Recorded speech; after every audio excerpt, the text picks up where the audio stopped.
Hi friends, ಪವಿತ್ರ daily ಲಾಗ್ಸ್ಗೆ ಸ್ವಾಗತ. ಇವತ್ತು ನಾನು ಕೋಡ್ಬಳೆ ಹೇಗೆ ಮಾಡೋದು ಅಂತ ನೋಡೋಣ. ಮೊದಲಿಗೆ ಮಿಕ್ಸಿ ಜಾರ್ಗೆ ಒಂದು 7-8 ಮೆಣಸಿನ್ಕಾಯಿ, 1 ಕಪ್ ಆಗೋಷ್ಟು ಹುರ್ಗಡ್ಲೆ, 1 ಕಪ್ಪು ಕಾಯಿ ತುರಿ, ಕೊಬ್ಬರಿ ತುರಿ, ಎರಡರಲ್ಲಿ ಯಾವುದಾದ್ರೂ ಪರವಾಗಿಲ್ಲ, ಸ್ವಲ್ಪ ಇಂಗು, ಇಷ್ಟನ್ನು ಸೇರಿಸ್ಕೊಂಡು ರುಬ್ಕೊತೀನಿ. ನೆಕ್ಸ್ಟು ಒಂದು ಪಾತ್ರೆ ಇಟ್ಕೊಂಡು 1-2 ಸ್ಪೂನ್ ಎಣ್ಣೆ ಹಾಕ್ಕೊತೀನಿ. ಪಾತ್ರೆ ಕಾದ ನಂತರ ಎಣ್ಣೆ ಕಾದ್ಮೇಲೆ 1 ಕಪ್ಪು ಚಿರೋಟಿ ರವೆ ತೊಗೊಂಡಿದ್ದೀನಿ.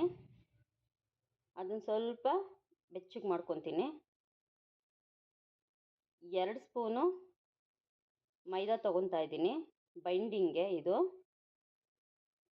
ಅದನ್ನು ಸ್ವಲ್ಪ ಮಿಕ್ಸ್ ಮಾಡ್ಕೊತೀನಿ. ಸ್ಟವ್ನ ಸ್ಲಿಮ್ಮಲ್ಲಿ ಇಟ್ಟಿದ್ದೀನಿ. ಮತ್ತು 1 ಕಪ್ಪು ಚಿರೋಟಿ ರವೆಗೆ 4 ಕಪ್ಪು ಅಕ್ಕಿ ಹಿಟ್ಟು ತೊಗೊತಾ ಇದ್ದೀನಿ. ಯಾವ ಕಪ್ಪಲ್ಲಿ ಚಿರೋಟಿ ರವೆ ತೊಗೊಂಡಿದ್ದೆ ಅದೇ ಕಪ್ಪಲ್ಲಿ ಅಕ್ಕಿ ಹಿಟ್ಟು ತೊಗೊತಾ ಇದ್ದೀನಿ.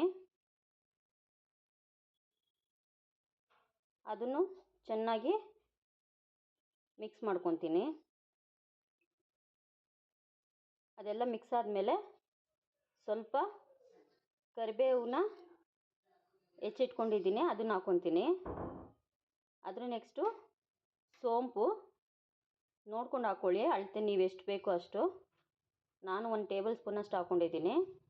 ಮತ್ತು ಸ್ವಲ್ಪ ರುಚಿಗೆ ತಕ್ಕಷ್ಟು ಉಪ್ಪು ಹಾಕ್ಕೊಂಡು ಮಿಕ್ಸ್ ಮಾಡ್ಕೊಂಡಿದ್ದೀನಿ.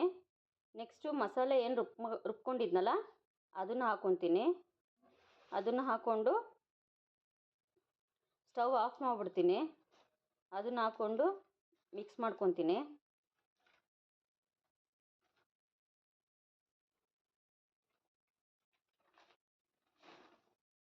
ಮಿಕ್ಸ್ ಆದಮೇಲೆ ಚೆನ್ನಾಗಿ ಮಿಕ್ಸ್ ಮಾಡ್ಕೊತೀನಿ, ನೀಟಾಗಿ ಎಲ್ಲ ಕಡೆ ಮಸಾಲೆ ಸ್ಪ್ರೆಡ್ ಆಗೋ ಥರ. ಮಿಕ್ಸ್ ಆದಮೇಲೆ ಸ್ವಲ್ಪ ಹಾಗೆ ಬಿಡ್ತೀನಿ ತಣ್ಣಗಾಗಲಿ ಅಂತ. ಅಂದರೆ ಚೂರು ಬಿಸಿ ಇರುತ್ತಲ್ಲ, ಸೊ ತಣ್ಣಗಾಗಲಿ ಅಂತ ಬಿಟ್ಬಿಡ್ತೀನಿ. ಆಮೇಲೆ ಎಲ್ಲ ಹಿಟ್ಟು ಒಂದೇ ಸಲ ಕಲಿಸ್ಕೊಳ್ಳಲ್ಲ ನಾನು, ಏಕೆಂದರೆ ಹಿಟ್ಟು ಗಟ್ಟಿ ಆಗಿಬಿಡುತ್ತೆ ಅಂತ. ನಾನು ಒಂದು ಸಲಿಗೆ ಎಷ್ಟು ಬೇಯಿಸ್ಬೋದೋ ಅಷ್ಟು ಮಾತ್ರ ಕಲಿಸ್ಕೊಂಡು ನಾದ್ಕೊತೀನಿ. ಹಿಟ್ಟನ್ನು ಚೆನ್ನಾಗಿ ನಾದಿದಷ್ಟು ಕೋಡ್ಬಳೆ ಚೆನ್ನಾಗಿ ಬರುತ್ತೆ. ಎಷ್ಟು ಒಂದು ಸಲಿಗೆ ಬೇಯಿಸ್ಬೋದೋ ಅಷ್ಟಷ್ಟೇ ತೊಗೊಂಡಿದ್ದೀನಿ ಹಿಟ್ಟನ್ನ. ಎಲ್ಲ ಒಟ್ಟಿಗೆ ಕಲಿಸಿದ್ರೆ ಆ ತೇವ ಹಾರೋಗುತ್ತೆ. ನೋಡಿ, ಅದು ಪಾತ್ರೆಗೂ ಅಂಟ್ಕೋಬಾರ್ದು, ಪ್ಲಸ್ ನನ್ನ ಕೈಗೂ ಅಂಟ್ಕೋಬಾರ್ದು, ಆ ಥರ ಕಲಸಿಟ್ಕೊಂಡಿದ್ದೀನಿ. ಇವಾಗ ಇದಕ್ಕೆ ಚಪಾತಿ ಕಲ್ಲಿದೆಯಲ್ಲ ಅದಕ್ಕೆ ಸ್ವಲ್ಪ ಎಣ್ಣೆ ಹಾಕ್ಕೊಂಡು ಸಣ್ಣ ಸಣ್ಣ ಉಂಡೆಗಳ ಥರ ಮಾಡಿಕೊಂಡು ಅದನ್ನು ಕೋಡ್ಬಳೆ ಶೇಪಲ್ಲಿ ಮಾಡಿಟ್ಕೊತೀನಿ. ಎಷ್ಟು ಬೇಯಿಸೋಕ್ಕಾಗುತ್ತೋ ಒಂದು ಸಲಿಗೆ ಅಷ್ಟು ಮಾಡಿಟ್ಕೊತೀನಿ. ದಯವಿಟ್ಟು ನನ್ನ ಚಾನಲ್ಗೆ ಸಬ್ಸ್ಕ್ರೈಬ್ ಮಾಡಿ, ಸಪೋರ್ಟ್ ಮಾಡಿ. ವಿಡಿಯೋ ಇಷ್ಟ ಆದರೆ ಲೈಕ್ ಮಾಡಿ, ಶೇರ್ ಮಾಡಿ. ಮನೇಲಿ ಒಂದು ಸತಿ ಟ್ರೈ ಮಾಡಿ, ಟೇಸ್ಟ್ ತುಂಬ ಚೆನ್ನಾಗಿದೆ. ಕಮೆಂಟ್ ಮಾಡಿ. ನೋಡಿ, ಮಾಡಿಟ್ಕೊಂಡಿದ್ದೀನಿ.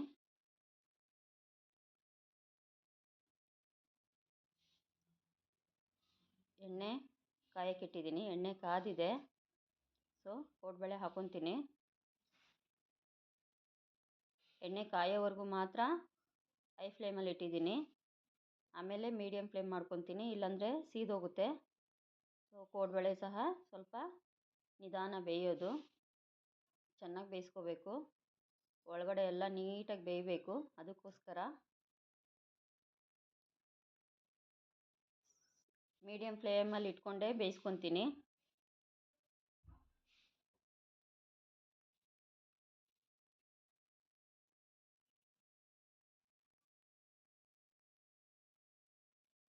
ನೋಡಿ ಬೆಂದಿದೆ.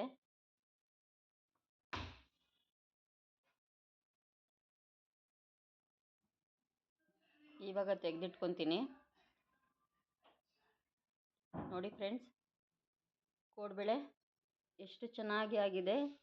ಇದರಲ್ಲಿ ಯಾವುದೇ ರೀತಿ ಆರ್ಟಿಫಿಷಿಯಲ್ ಕಲರ್ ಯಾವುದೇ ಆ್ಯಡ್ ಮಾಡಿಲ್ಲ. ಸೊ ಹೆಂಗೆ ನಾವು ನೀಟಾಗಿ ಬೇಯಿಸ್ತೀವಿ ಅದ್ರ ಪ್ರಕಾರ ಇದೆ. ದಯವಿಟ್ಟು ನನ್ನ ಚಾನಲ್ಗೆ ಸಬ್ಸ್ಕ್ರೈಬ್ ಮಾಡಿ, ಸಪೋರ್ಟ್ ಮಾಡಿ. Thank you for watching.